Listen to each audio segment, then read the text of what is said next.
Hello and welcome back to the Final Whistle podcast. My name is Harry McBain, and joining myself and Bobby today is Ariane, joining us from India, is a Man United fan. And today we're going to be discussing all things Man United. So let's start off with the big one at the moment, Ole Gunnar Solskjaer, having an interesting time in charge. Bobby, what do you think? What do you make of Ole Gunnar Solskjaer and his time so far at Man United? Well, at the moment, as an Arsenal fan, I mean, keep him in the job as long as you like. I mean, I'd happily, keep him there because, he's not getting very good results. But I don't know, honestly. He doesn't seem like he really has a clue what he's doing. When you look at I saw this yesterday, he's had a better start to Man United career than Alex Ferguson did in terms of wins. And he's had a better start to his managing career than Jurgen Klopp did also in terms of wins and, points and everything. So they always say give managers time, but he's, spent a lot of money. He's not getting the team to gel that well. And I think, it's not great. And Ariane, what is your thoughts on Ollie? Ever since he was hired by the club, I really wasn't convinced that he could be the guy to take us forward, considering the fact that he really doesn't have much experience, right? Because his resume will just show that he's played for Mold and he got Cardiff relegated.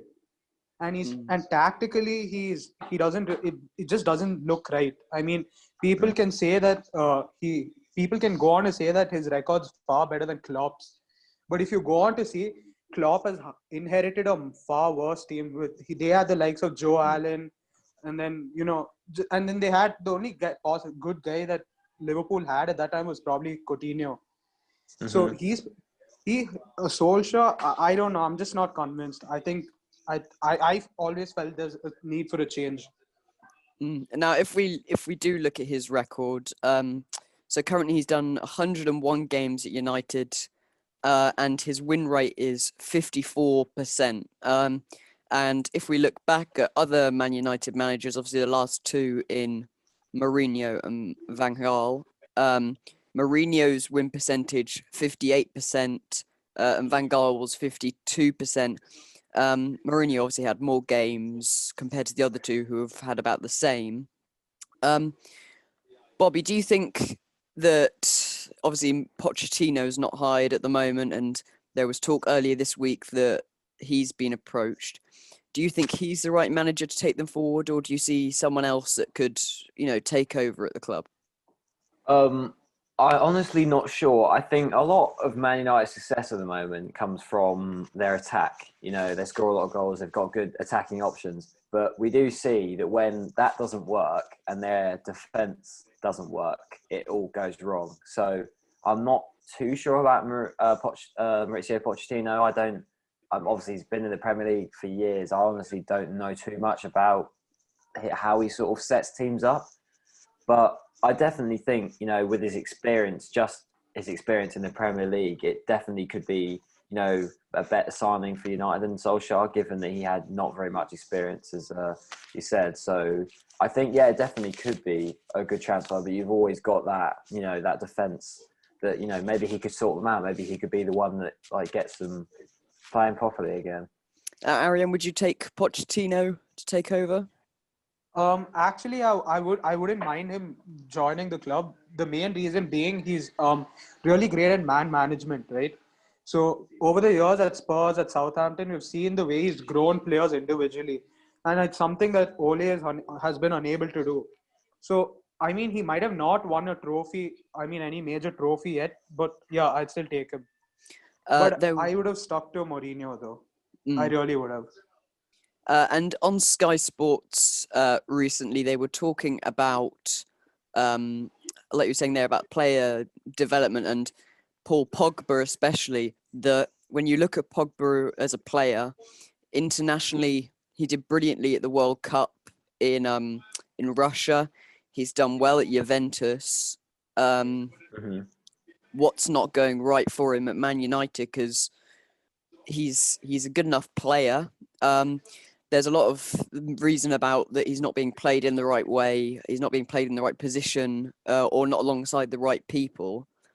Bobby, do you think that Pogba was obviously? Do you think he's a waste of money for what they paid for him, or do you think they just haven't got the right manager to unlock his talent? I don't know. I've given Pogba so much time personally with, sort of giving him time to, maybe he'll have a good season, maybe he'll have a good season. But I honestly, I'm off the bandwagon now. I do not think he's good enough. I think he was a waste of money.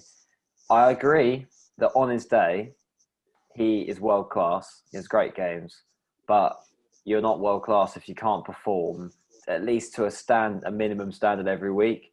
And I think that's just something that he needs to. When he's in that United midfield, he needs to be a presence. He needs to be there. You need to bring up the team as good as he should be. And obviously, he still is only in the middle of his career. He still has time to maybe move on and make his name somewhere else. But I definitely think that Man United is not. Yeah, may not be the club for him, as we've seen over the last couple of years. If we look at the top 10 Manchester United transfers in recent time, money-wise, and we look at the top 3, third place, Lukaku, 76 million. Second, Maguire, 78 million. Obviously, Pogba's 94 million. Arian, what's your opinion on Man United's transfer policy and the way that they've brought in players in recent years? I mean, the problem is it's not about the transfer policy, in my opinion. It's about how we keep missing out on our number one targets. So because we miss out on our number one targets, and we're so desperate to bring in players, we end up paying huge amounts for like probably the manager's 4th or 5th choice. So I think that's where Ed Woodward's probably messing it up more than the money we paid. That's my opinion. Yeah. And Bobby mentioned there about the defence and causing a lot of mistakes with Harry Maguire playing so much. Have you felt let down by what he's done at the club so far? Yeah, I feel this season he started out way worse than he has last year, and I feel one of the mistakes. I feel the reason he's not up to the mark right now is because he's not been partnered with the right guy. In my opinion, since Harry Maguire is very good with his long balls, it makes a lot of sense and since he's a little slow, it makes a lot of sense to partner him up with someone who's fast, who can always, cover for him. I don't think Lindelof's the right guy, or right now we have the right guy to help Harry Maguire develop. And I think another problem is Harry Maguire is being played on the left-hand side of this defense. I feel if he shifted to the right, where he's shown that he can actually play much better, I feel he can improve and probably prove his price tag. Bobby, if Maguire come to Arsenal for that amount of money, what would you be saying as a fan about the performances that he's shown? He does have good games. Like, he does play well occasionally, but I would be. I don't think we'd ever be in that situation where Arsenal would splash 80 million on a Harry Maguire. I just don't think that our club would do that personally. But if they were to do that, I would not be happy with it. If it was me, I'd be doing. If I was Ollie, I'd be doing what Arteta is doing. And when the first team isn't performing, you're going to bring in the younger players and give them experience. And obviously, he tried that in the Champions League against PSG, which was bold. But he's brought in Tuanzebe into the centre back, and he's had a fantastic game. So I think maybe Ollie has to not start relying on his big money players, and maybe need to change the philosophy of the team. Sort of like let the young players come through and make their name, because it could, in the long run, it could work out brilliantly for him. One of the targets this summer, big money wise, was Jadon Sancho. There was a whole big saga about that with Dortmund not willing to really let him go. Arian, how disappointed were you that the club didn't manage to get hold of Sancho, considering their size? Definitely the COVID-19 has played a huge role in probably why we couldn't afford to spend that much on him. But in my opinion, from the start of the window, at least what I've been telling other United fans or my friends is we shouldn't have really been prioritizing a right winger in Jadon Sancho, because I think we could have managed at least another season with Greenwood at the right. But I felt we should have right now prioritized a centre back.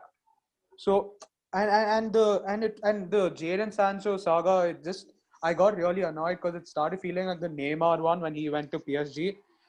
So after a point, I honestly stopped giving a damn. I didn't really matter to me. It got really annoying.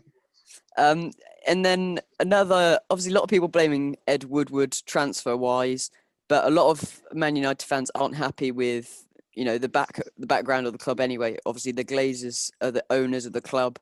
They are really not very popular. They've had lots of issues either with money or paying off debt, but also just backing the team generally. Obviously, Arsenal have had their problems with owners being tight. Bobby, what do you think of the situation with the ownership at United? I don't know. Everyone seems, all the United fans, there's kind of a 50-50 split. You've got half of them who don't really moan and half of them who say, oh, this team needs backing. And I don't really understand their issue with actually, giving money. I'm sure, they've got 90 million for Pogba, 80 for Maguire, however much for Fernandes, 40 million on Van der Beek, however much on Telles. I don't think the funding is the issue. I think where it's going is more of the issue. Patrice Evra said about bringing Van der Beek. He's sitting on the bench every week, and they spent 40 million on him, and he doesn't even seem to play. And I don't think it's the issue of funding. I think it's just the wrong person giving the funding and allowing it to be spent in certain ways. Aaron, what do you make of this summer's transfer window? Obviously, Cavani coming in, Van der Beek, Alex Telles coming in. What do you make of those transfers? Actually, I was really happy that we got Donny. I felt it was a steal. Like I felt 40 million for him was a steal. He's a pretty quality player, and at least it adds to the squad depth which we never had. We had guys like Jesse Lingard and Andreas Pereira who's just not good enough. So I felt that was a good move. And then people say Cavani was a panic buy, and it might have been the truth. But then I really feel I would choose Cavani over Martial any day because he's an actual number 9 and he makes the correct movements and gets into the right spaces. Whereas Martial, he's very inconsistent and he's still unable to do that. Like he still plays like a winger when he plays centrally. And obviously Pellistri was good. He was suggested by Forlan, right? Yeah. And so I think that was a good addition to our youth. But I felt we overpaid for Traore. I feel it's an overpaid price. Because there were reports recently that we could have got Diaby over him for the same price. So it didn't make sense to me. Yeah. And then, Bob, I'm just going to ask you, obviously Cavani came on a free from PSG, just like Ibrahimovic did. Ibrahimovic had a massive impact during his time, scored some great goals. Do you think Cavani can have the same impact? I'm gonna say no. I think Ibrahimovic is one of the biggest characters in world football, and I think coming in with when he came in, you also got a newly signed Paul Pogba. You've got Wayne Rooney. I think he was still in the team at the time, wasn't he? Yeah, he was. You got all these characters in, and I think that he definitely had a big impact, especially working with Jose Mourinho. But I think Cavani, I'm not doubting that he's a class player because I'm sure he will turn up on occasion for Man United. But I don't think as a player he will bring that level of change. And talking about change, we're going to go just look at the results from previous seasons since Sir Alex left the club. So that was the 2012-13 season. Man United last won the league. And then this has been obviously the downfall ever since Alex Ferguson. 13-14 season, this was obviously Moyes coming in. 2013-14 they finished 7th, 14-15 they finished 4th. Next season they finished 5th. And then you go on to 6th. And then Mourinho obviously got them up to the 2nd place. 6th again, 3rd, and then they're currently sitting 15th in the league. Bobby, were you surprised to see United finished 3rd last season? Obviously, they had a great run at the end of the last campaign. I wasn't surprised as much. I think they did have a good season, sort of in terms of getting wins. I think they beat City a decent amount of times. They had a couple of results. unfortunately didn't beat Arsenal in the league, but we'll move on from that. But I do think I was quite, the league last year, it was such a weird one. Liverpool just took it away from everyone else, and it was sort of just like everyone else was having a garbage season. But yeah, I mean, I think they definitely did what they should have done. They pulled the results back in the latter half of the season after the COVID break, and I think they definitely, performed to get back to the level they needed to be. But I think they've definitely it's gone downhill after it's come back this season. And Arian, obviously you said earlier that you think they should have just stayed with Mourinho, obviously a bit longer. Obviously they finished second under him. Do you think if he had had a bit more time, maybe an extra season, do you think he could have delivered a title to United? I mean, like, if he got the exact same backing that Ole has been getting, in terms of when it comes to results and transfers, I definitely think he would have won us. With time, he could have probably won us the Premier League title. I mean, I feel when he was sacked from the club, the club went on to show that the player is greater than the manager, and I feel that's a wrong philosophy in any club, because it was because of his bust up with Pogba and Martial and people like that he was removed. So I really feel he could have done something and achieved something bigger if he was given time and got the signings he wanted. Like, I think so. Mm. And then if we go back to transfers quickly, some of the midfield, they've got some very good players. Obviously, Fernandes, Pogba, Fred, Matic, he can play quite consistently. But if we're talking about Fred, was brought into the club for about 53. Close to 50, yeah. Yeah, about that. Close to that. Had about an okay first season. Aaron, have you been impressed about how he's kind of grown a bit and he's got a bit, seems to be more comfortable now playing for United? Yeah, there's definitely been a lot of improvement in his game. He's probably one of the most hardworking players right now at the club. If you see his numbers, the amount of kilometers he runs per game, it shows that he's really working hard. I mean, the only aspect right now I feel where he needs to improve is to stop giving away fouls in like really dangerous areas. And another thing was to get more creative as a midfielder. I mean, I think that's where midfield could be set if he can improve on that. Mm. And then let's go into results. Obviously, they've been doing quite well in Europe until this week. Beat PSG 2-1, beat Leipzig 5-0, but then losing to Turkish side Basaksehir. I'm not going to try and pronounce that right. Obviously, Demba Ba scoring a goal to beat them 2-1. Bobby, you, an Arsenal fan, have had plenty of European embarrassment in recent years. How do you think how would you feel losing to a team like that? Well, I mean, it's never ideal, is it? It definitely, doesn't show a great track of good results. It's not ever ideal to lose in those games in group stage of the Champions League, and I do think it is really strange that they managed to beat two of the best teams on form in the world at the moment, and then they're going to lose to them.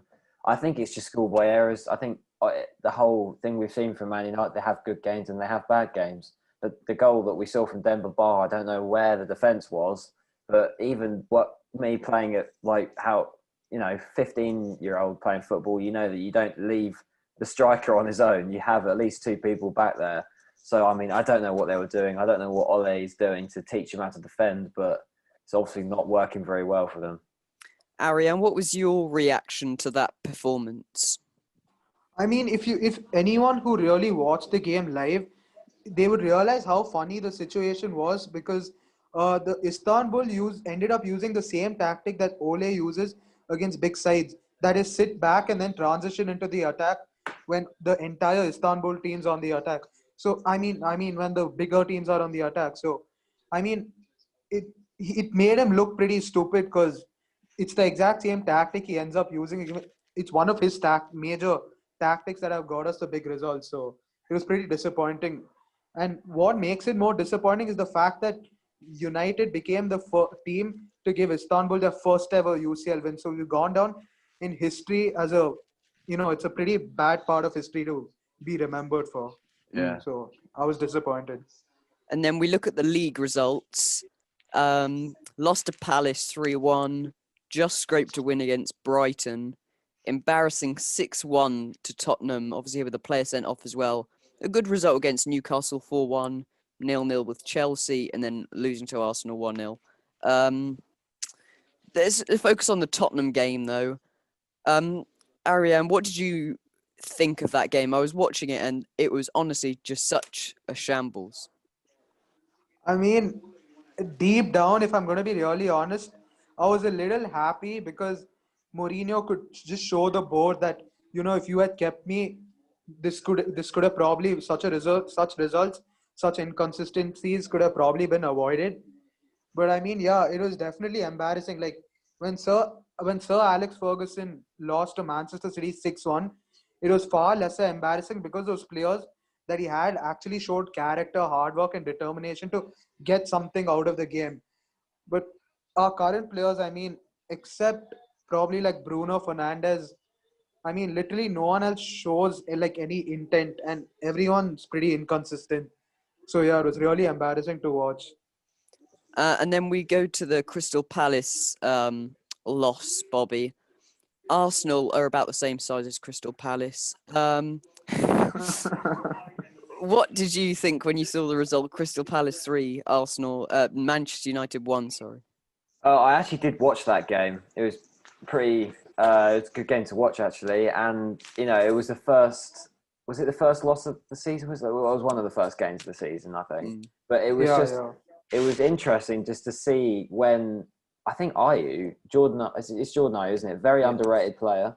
Him and Zaha, they work very well. Zaha was just having a fantastic game, and it's always nice to see United give penalties away because it's just like. Oh, it's just nice to see. And then when it happens against Arsenal as well, I was just, it was a great game. And yeah, I do think it was definitely didn't set them off on the right foot in terms of starting off well in the league. So maybe could have been a factor as to why they're not doing so well this year. If we then look at Chelsea, Man United, 0-0 draw. There was a lot of controversy around whether Chelsea should have been awarded a penalty for Maguire just looking like he's strangling as per I didn't understand that. And obviously VAR didn't give a penalty. It's been very controversial in the UK game, especially in the Premier League. Ariane, do you support VAR? Obviously Manchester United have had lots of good calls from VAR. Do you support it, or do you not think it's needed?